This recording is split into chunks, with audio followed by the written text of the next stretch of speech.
Eu ia começar pela forma e depois explicava a substância e porque é que acho que não pode haver um referendo sobre esta matéria.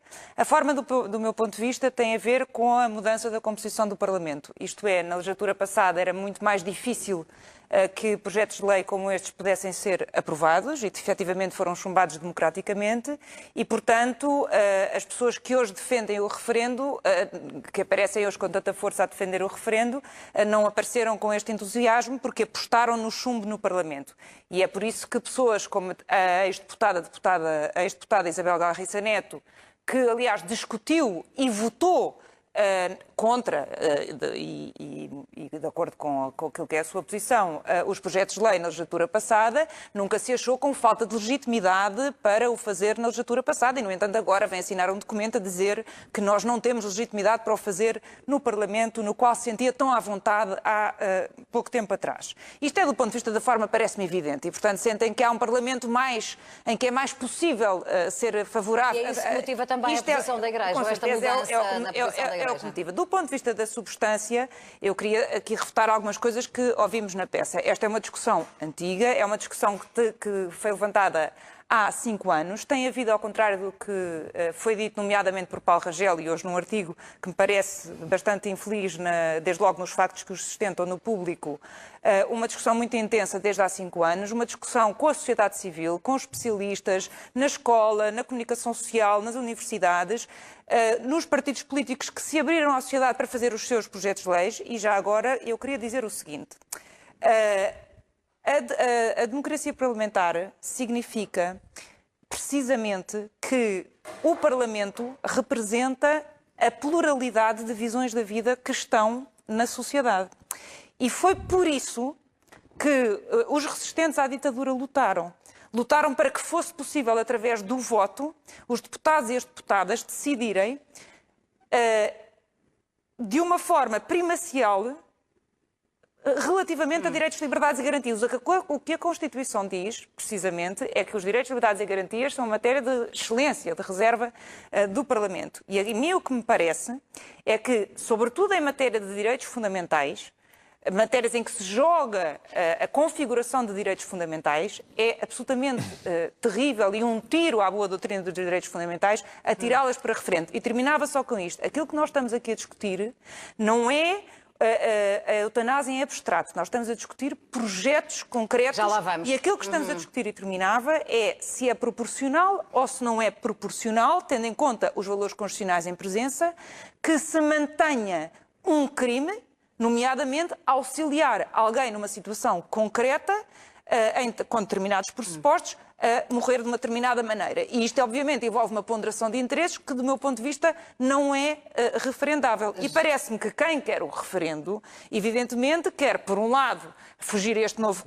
obviar a este novo quadro parlamentar e também baralhar o debate. E porquê? Porque um debate num referendo é um debate que leva a uma discussão que é uma discussão muito menos racional do que aquela que pode, evidentemente, ter num quadro parlamentar. Envolve também, de uma forma diferente, a sociedade. E deixe-me dizer que esta ideia de nas costas dos portugueses é uma ideia que tem feito escola, enfim, em Trump, Bolsonaro e, enfim, nas piores. Eu vou ter que vos pedir que sejam um pouco. E nós vivemos num sistema constitucional que tem princípios, tem valores e, nomeadamente, o princípio da dignidade da pessoa humana, o direito à vida e a autonomia da pessoa humana não podem ser julgados conforme a opinião de cada um. Há jurisprudência sobre estas matérias. Nós tivemos um grupo de trabalho, aliás, 2 grupos de trabalho. Esta matéria foi longamente debatida e aquilo que é consenso, o que não quer dizer unanimidade, é que o legislador tem margem de liberdade de decisão para legislar sobre esta matéria. Isabel, os constitucionalistas são todos divididos, como sabe. Deixe-me terminar. Nós podemos não concordar. Não há direitos absolutos. A vida humana não é um direito absoluto.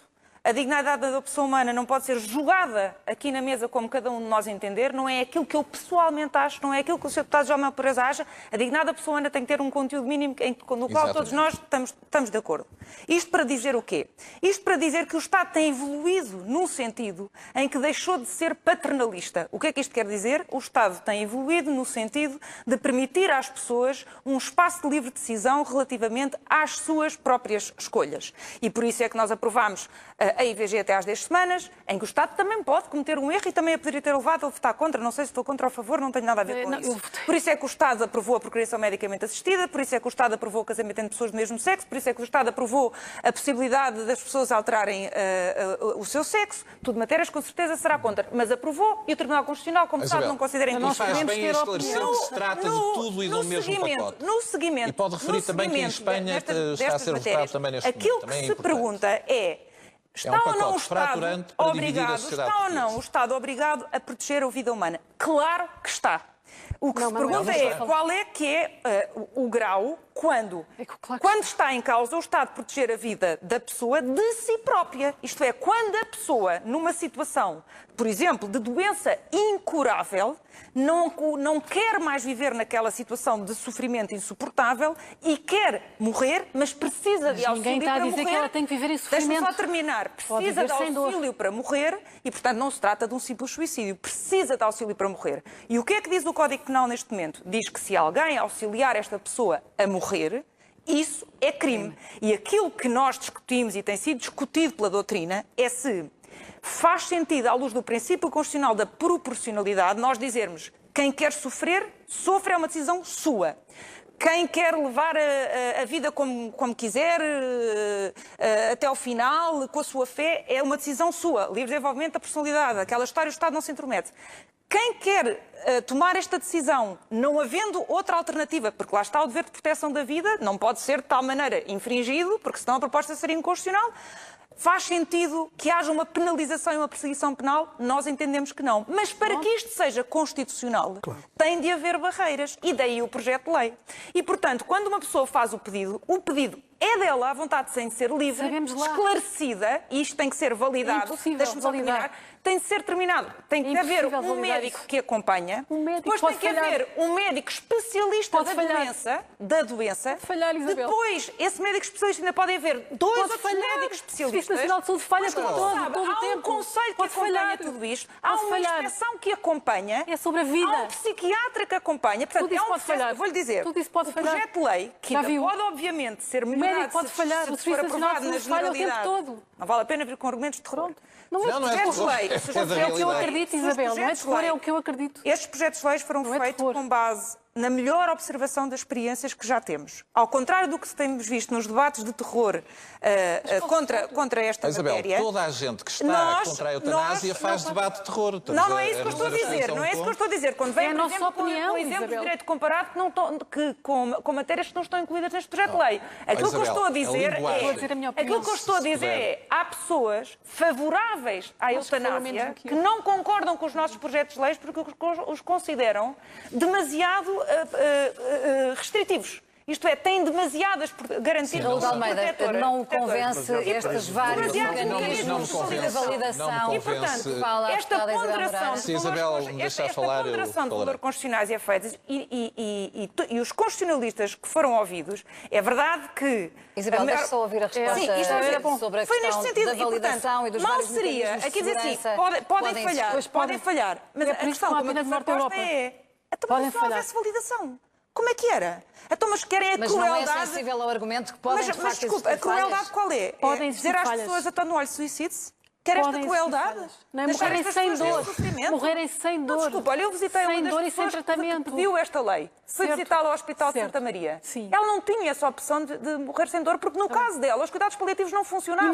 Nós falámos aqui de uma coisa que é importante, que é saber se vamos fazer uma lei, se for aprovada, que é uma lei que é o mais segura possível e que respeite aquilo que eu tentei explicar, que são os princípios constitucionais, que obviamente foram explanados num grupo de trabalho onde participaram todos os partidos e na altura o CDS com muito interesse, e onde foram ouvidos constitucionalistas chamados por todos os partidos e não, obviamente, constitucionalistas amigos, como foi aqui dito de uma forma altamente ofensiva. E aquilo que me parece que é altamente inseguro é a situação que vivemos hoje. E há então uma relativização assumida do valor absoluto da vida, é isso? Aquilo que é altamente inseguro é a situação que vivemos atualmente. Ou seja, as pessoas vivem... As pessoas hoje em dia vivem um bocadinho fruto das circunstâncias. Ou têm alguém que os ajudam, ou não têm alguém que os ajudam. Isabel, mas acha que dá segurança pedir ao Estado para matar? E as pessoas vivem num total autobola. Sim, e há uma enorme tolerância. Há uma enorme tolerância das pessoas relativamente à eutanásia. Ninguém conhece o único caso de denúncia, crime relativamente a isso, mas a verdade é que não pode ser praticada. E aquilo que nos parece muito importante é que haja espaço, em que se faça uma lei inclusiva, em que haja espaço para todas as pessoas. Agora deixe-me só, eu vou já passar a palavra a todos, mas deixe-me só também aproveitar os seus conhecimentos de constitucionalista. Mas deixe-me só dizer uma coisa. Eu também me parece que é um momento muito importante para nós aproveitarmos para ajudarmos a travar também aqui um dos combates deste momento, que é o combate antiparlamentar, que é um combate altamente populista e que se usa muito a frase nas costas Isabel, dos portugueses. Isso é o argumento mais populista possível. No Parlamento é o argumento mais demagógico possível. No Parlamento estão os portugueses. Essa questão creio que já ficou clara. Isabel Moreira, deixe-me só questioná-la sobre o seguinte. Se esta lei for aprovada e se houver chegar à Assembleia uma petição para propor um referendo, essa petição terá de ser votada pela Assembleia. Portanto, a mesma maioria que aprova a eutanásia, muito provavelmente rejeitará o referendo. A maioria não aprova a eutanásia, aprova a despenalização. Sim, só abreviei, peço desculpa por ter abusado dessa expressão, mas na verdade é assim uma coisa que se reprova, desculpa. É assim que as pessoas se referem. Não se aprova uma coisa que se reprova. Aquilo que acontece, por exemplo, é que o suicídio assistido... Voltar a colocar a questão.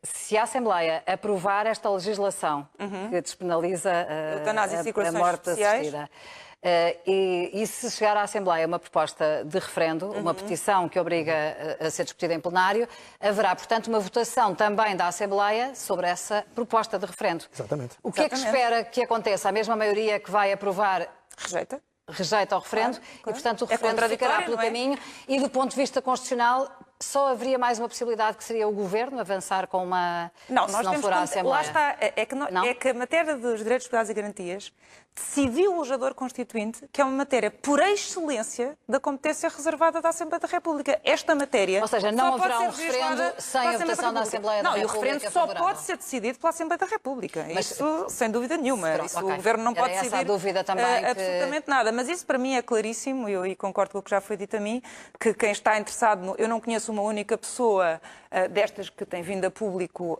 favorável à despenalização da eutanásia que queira o referendo, apesar das sondagens apontarem para 67% dos portugueses serem favoráveis à eutanásia. Portanto, não é por aí que eu não quero o referendo. Eu não quero o referendo porque acredito na democracia representativa. As pessoas o que querem, de facto, é paralisar o processo. Ninguém está interessado numa discussão mais profunda dos portugueses. As pessoas sabem que ela existiu.